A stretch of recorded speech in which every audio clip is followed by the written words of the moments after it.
Hey, welcome to Viking Preparedness. I am Pastor Joe Fox. Just got done with a range day. Thought I'd talk about that a little bit. I mean, I literally just got done. I just drove up here from the range. First thing I had to do was zero my new sights on my Glock. And these are glow-in-the-dark Trijicon sights. I don't remember who made them.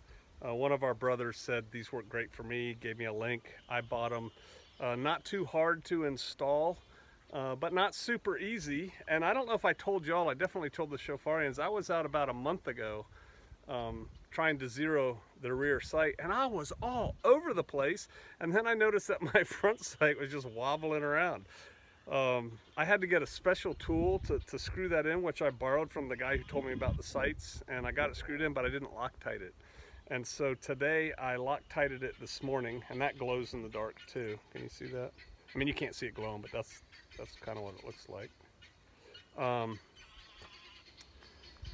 Loctited it this morning, then I took it out there, and I have, and those guys are crazy. Hold on, not a planned vid.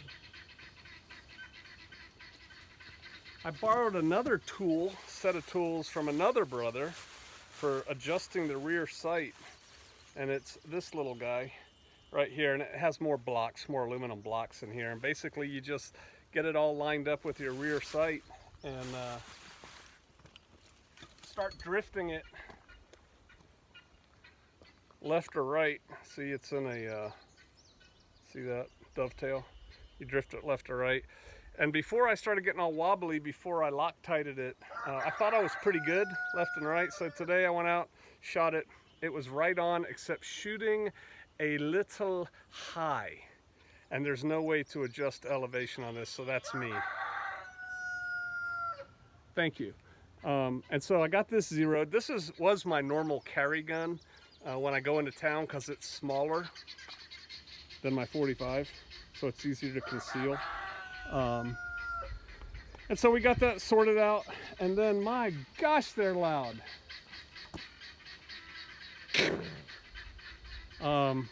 We shot a couple drills, different drills that I'm just not gonna go into now, but it was 3 of us, and at one time, when your tax dollars paid for it, I used to be a pretty good shot, but I shot at least once a week, and usually 2 to 3 times a week we shot something, either rifles or pistols or something. And I don't shoot that much anymore. It's a time thing, it's a money thing, it's I don't really need to, you know, it's not a, I've never been like a gun guy anyway, even though I have guns. It's just, you know, it's not how I define myself. And I did not like the way I shot today. I did fine. I did better than probably 95% of people out there. But heretofore, every year during Sukkot Fall Festival, we would have the Shofar Mountain Games, and part of that was a shooting competition.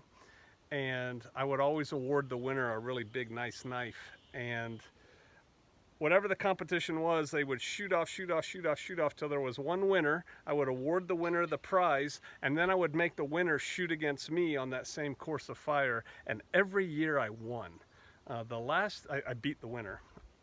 The last year we did it, which was actually 2 years ago, it was tight beating the winner. I almost didn't. I did, but I almost didn't. It's like I got to up my game, meaning I need to go practice more over the next year, or I won't beat the winner.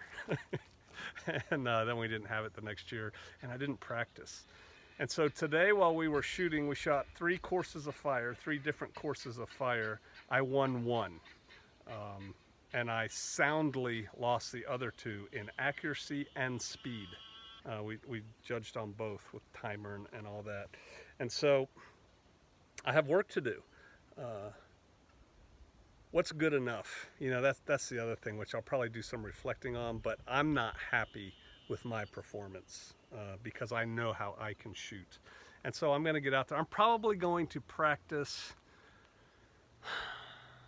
I don't wanna lie to myself. I'll probably practice twice every 2 weeks, which is not saying I'm going to practice every week, but I'll probably practice twice every 2 weeks, and I'll probably dry fire. I used to dry fire every night for like 5 to 15 minutes every night, but that's because it was my job to be able to shoot my gun well.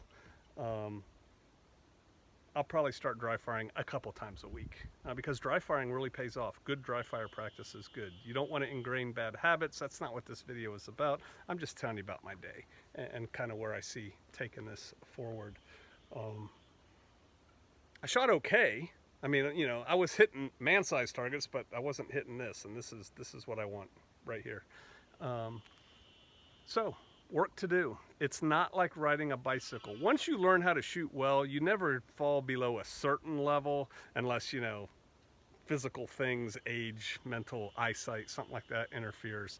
But you can't stay at your best if you don't practice it a lot, over and over and over and over. One of the guys that was shooting with us today is a law enforcement officer, and he was like, yeah, I'm not happy with my performance. I'm like, you did better than me. And he goes, yeah, but it's my job to carry a gun. I said, yeah, I got you. And he shoots well. He shoots well, but not good enough for him. And it's standards. What are your standards? What are my standards? One man's ceiling, you know, the best he can do is another man's floor, right? It's like, yeah, okay, good. You scored 300 on your APFT, your physical fitness test. That's good. That's a beginning. That's a start. Now do this. So,